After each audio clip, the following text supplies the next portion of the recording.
You are going to have to participate in an enrollment conversation at some point.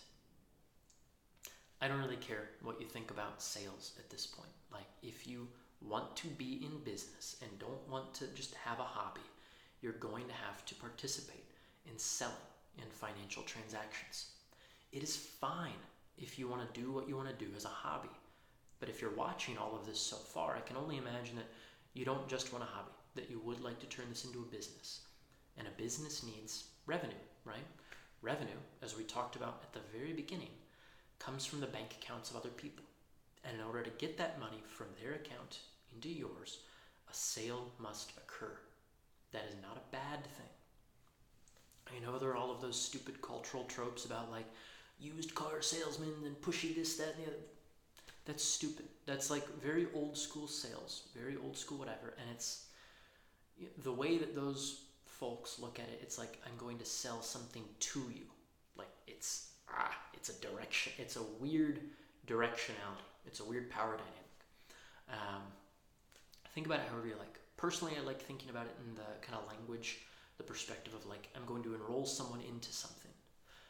Because you have to keep in mind, when someone hands you money, they are not buying their way like into something. It's not like I can't wait to give you all of this money. It's like they're buying their way out of something. You are helping them change something in their life. You are getting them out of pain and into pleasure. You are getting them out of this mess of whatever's going on and into hopefully a better way of being.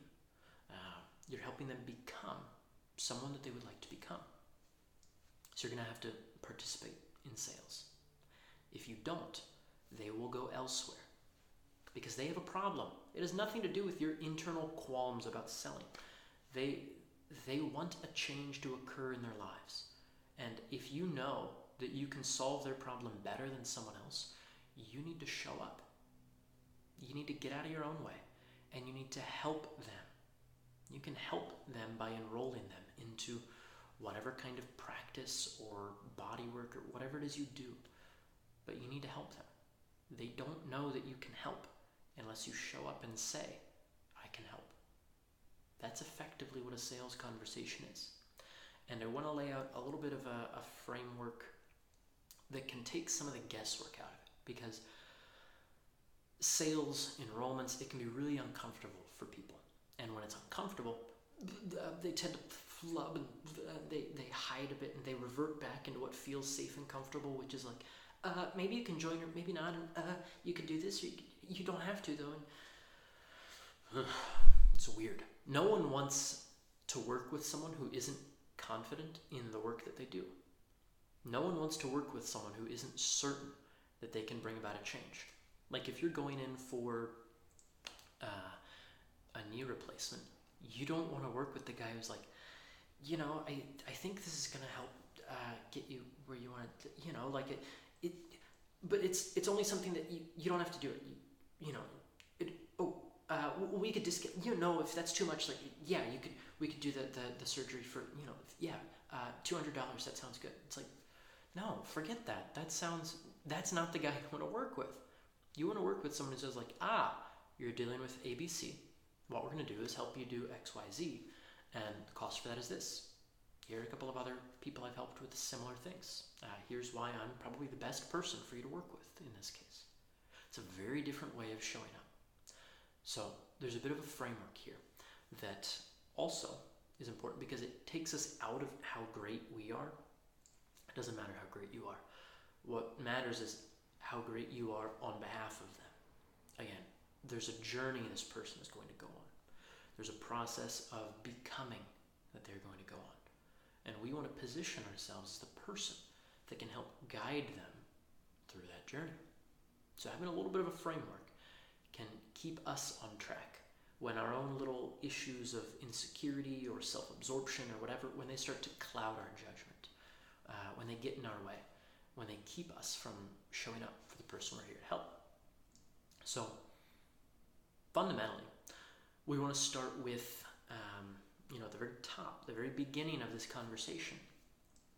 Show that you're a person who genuinely cares about the person in front of you, right? Like, we buy things from people that we know and people that we like and people that we trust. We buy from people. And fundamentally, this decision they're going to make to enroll with you or not is going to be an emotional decision.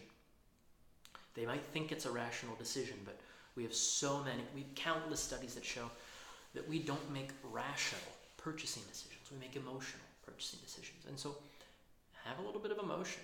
That doesn't mean like bawl your eyes out when you see them or be like, I'm so glad to see you, but like,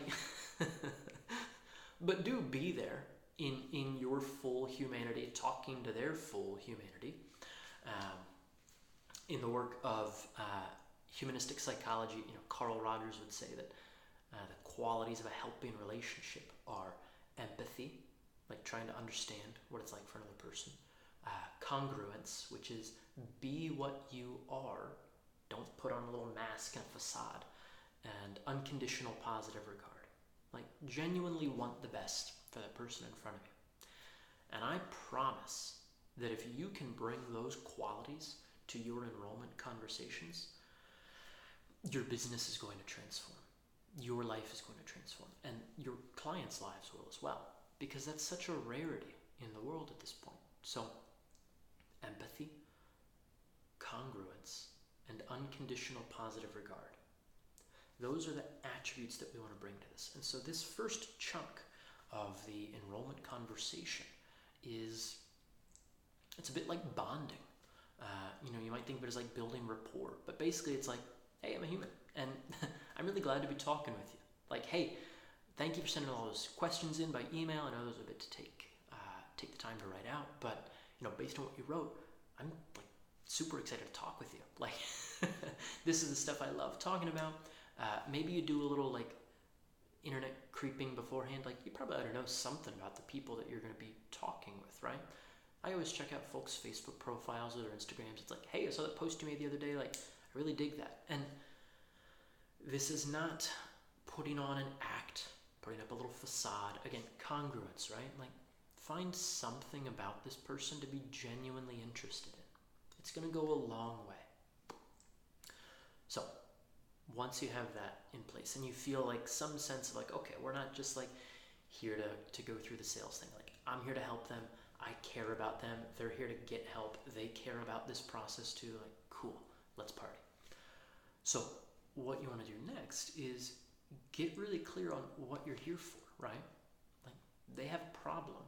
And if, for the sake of, a hypothetical example, if you're a doctor, you can't make a diagnosis until you know what the problem is, right? So this next chunk of the conversation, which might be half an hour, 45 minutes, it could be a long chunk, right? You want to get crystal clear on what the problem is for this person. And you want them to feel how big a problem it is.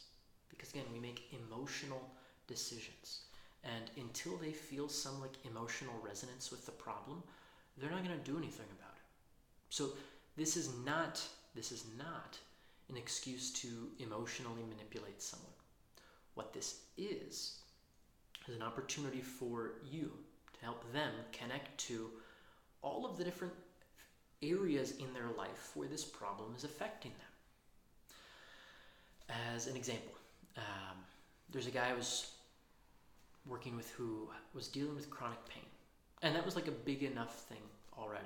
Like, it was big enough that he wanted to talk in the first place, right? And I was like, okay, well, let's figure out like what the nature of the pain is, what it might be related to, what treatments you've gone through already. Let's figure out what areas of your life this is affecting you. And so this is your opportunity to kind of go through like a little excavation and really like dig into the depth and breadth of this person and their life, right? Like, this isn't just an isolated instance in their life. This is something that's a big enough issue that they've brought it to your attention. Pull that thread to see what unravels, right? Like, so there's chronic pain. Like, when did this start? Oh, well, it was about like 10 years ago. 10 years? That's a long time, man. Yeah. I mean, it's been kind of a bitch. Yeah, I mean, it's all I can think about. Okay. Yeah, shit. All right. So what happened? Like, was there something that prompted this? Well, it was like a lawnmower accident. Whoa. Okay. like tell me the details. What it was like, well, I had this, the thing flipped and it crushed my leg and all of this. And oh, actually, yeah, that same week I was in like a car wreck too. Ooh, okay, so that sounds like the week from hell. Yeah, and so like along the way, you're curious and you're compassionate about what's going on for this person, right? Like they're telling you their life history. Hold that with care. That's not something to be taken lightly. Like create space to really hold that. It's like, wow, you had a lot going on. Okay. And what's that look like day to day for you? Well, every day is kind of a night. Yeah, it's like a nightmare. I mean, it's, at least 7 out of 10 every single day. I wake up with it. I go to bed with it. I can't think, like I'm stressed out. I'll give you watching this, just a little, a pin here. If you create space for someone to share themselves, they will. They will fill up volumes. Because one of the most powerful things we can do for someone is help them reclaim a sense of authorship in their own story. That's what this process is about. We're saying, okay, so what does this affect day to day? What does it look like? What's it getting in the way of? Like, get a sense of how big a problem this really is. Maybe they'll tell you, like, yeah, this is, it's keeping me from having sex with my wife. Like, we can't have a kid. Like, I'm too stressed. Like, there's all this stuff. Like, I can't be the dad that I want to be. Like, I can't even go play, like, catch with my son. It's like, wow. Okay, that's a big deal. Yeah. You want them to feel how big a deal this is. Because it is a big deal. You're not manufacturing some like smoke screen around this. This is really affecting their lives. Oh, you've had an extra 150 pounds for the past 5 years. That's got to be really tough. Like how all is that showing up for you? Where do you notice that? Like what all is that affecting at this point? Like is it affecting their work? Is it affecting their mental health, their emotional health? Is it affecting their physicality? Is it affecting their relationships? Is it affecting their spirituality? Like I've had people tell me that their pain and stress is causing them to question their faith in God. It's like, that's a big fucking deal. Help them see how big a deal this is. So that's what that chunk of the conversation is. And you know that you're finished there when they're silent. When they're silent. And then maybe they say something like, yeah, I need to get this shit together. Like, I need to do something. This can't go on any longer. Okay? Now, you don't want to leave them stranded on Pain Island, right? Like, they've taken a risk opening themselves up like this, sharing all of this. This is like the darkest, rawest truth of a person. Don't leave them stranded there, you dick. Like, you're not a dick, but if you leave them stranded there, you are. You need to take them away from there and show them that something else is possible. Like, that's one of the most important things we can do for a person who feels stuck and trapped is give them a sense of possibility. So, you say to them, okay, that's a lot to deal with. You said that you're dealing with this. You've got this going on.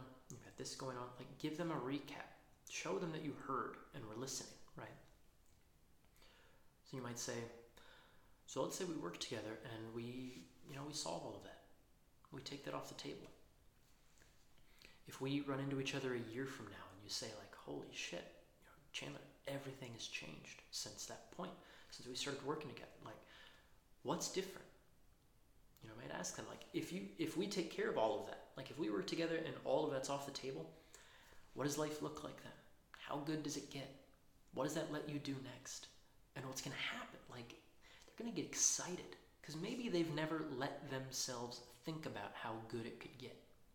Maybe they're so stuck in the mire and the shit and just like this narrow view of existence that like they haven't looked up and seen like, oh my God, if I woke up and like didn't have this pain, I know I would like be so much better at work. Like I'd probably get a promotion. Like I'd be like there for my clients. I'd have all of this stuff going on. Or oh my God, like my wife, like maybe we would have a kid. Like holy shit, I would be like the parent that I want to be.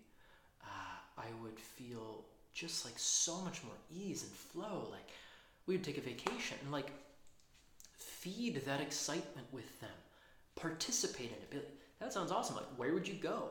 Iceland. I've always wanted to go to Iceland. Shit, that's awesome. Like, let me know how it is when you get there, right? Like, participate in how excited they are. Participate in that sense of possibility. That's really important for them and for you together, to both be there. So that's what that next little chunk is. And that's probably not as long as like the big pain, although it might be. Maybe you spend another 15, 20 minutes there. Give yourself time. I guess that's another big lesson from all of us, right? Give yourself time with a person. If you want to do really profound work, it's going to take a little time, right? Be there. Invest in it up front.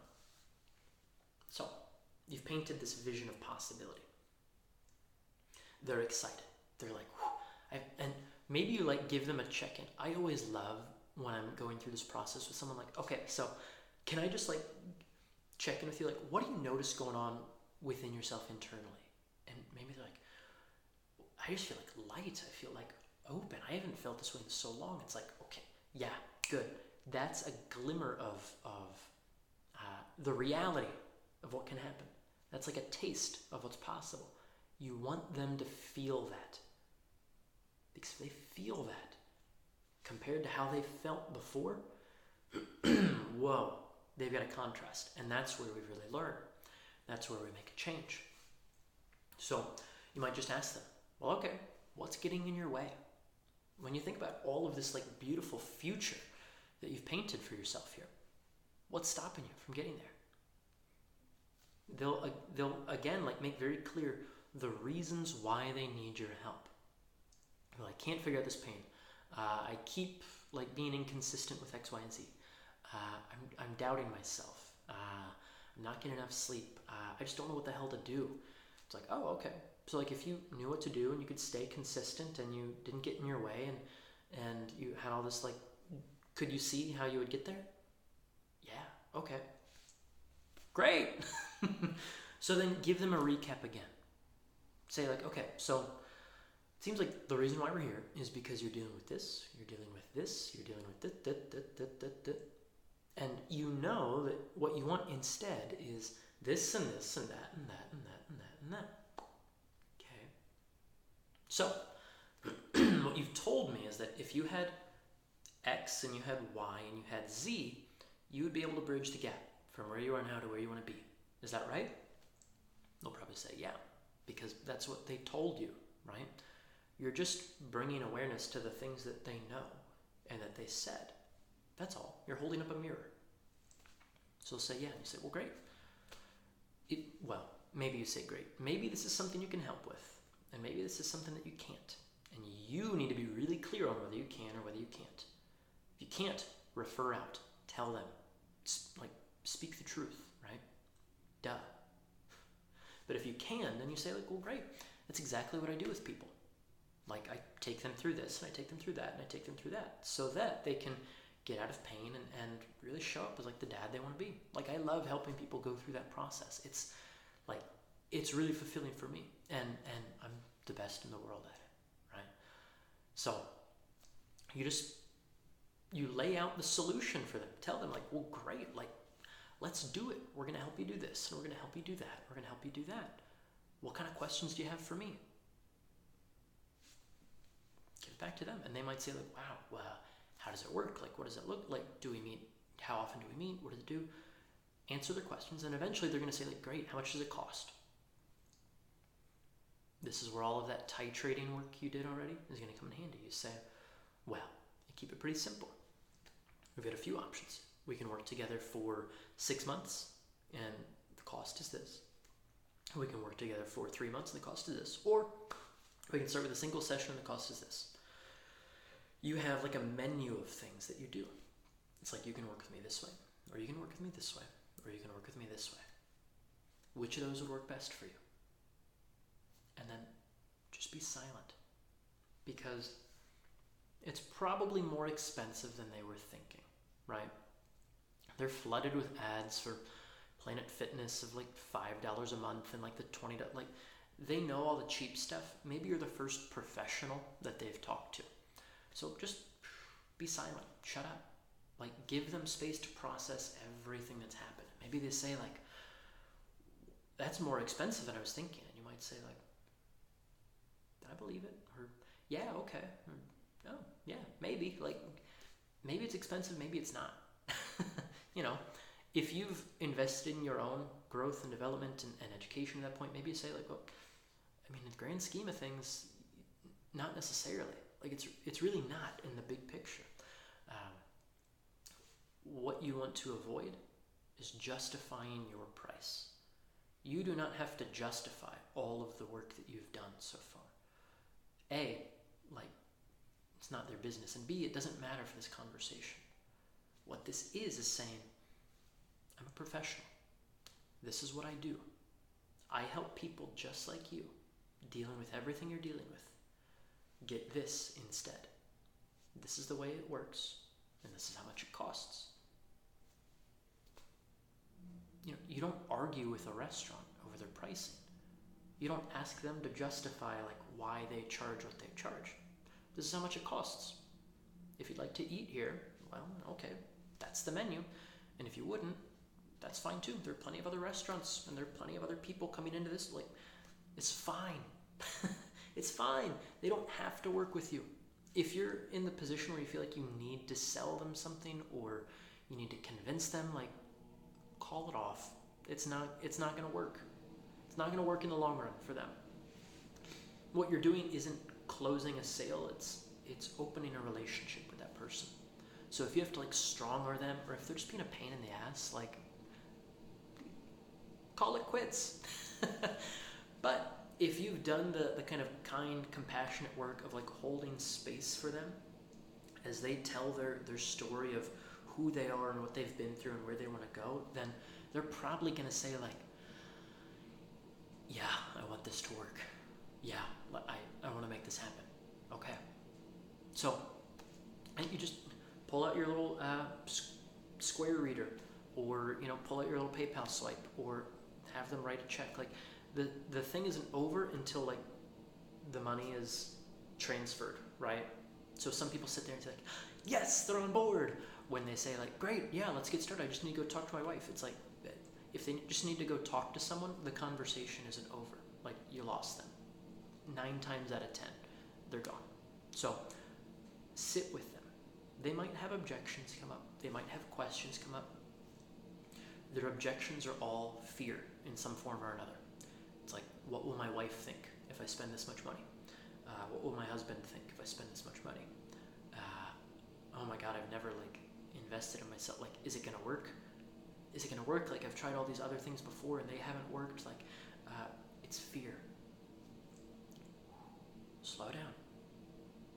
You can handle it. Together, you can handle it. If you know, when you go into these conversations, that their objections are just their fears coming to surface, you can treat them with all of the compassion that you would a scared animal, right? Because that's the part of their brain that's working at that point. So just be kind, be patient. Maybe it's not a good fit for them right now. That's fine too.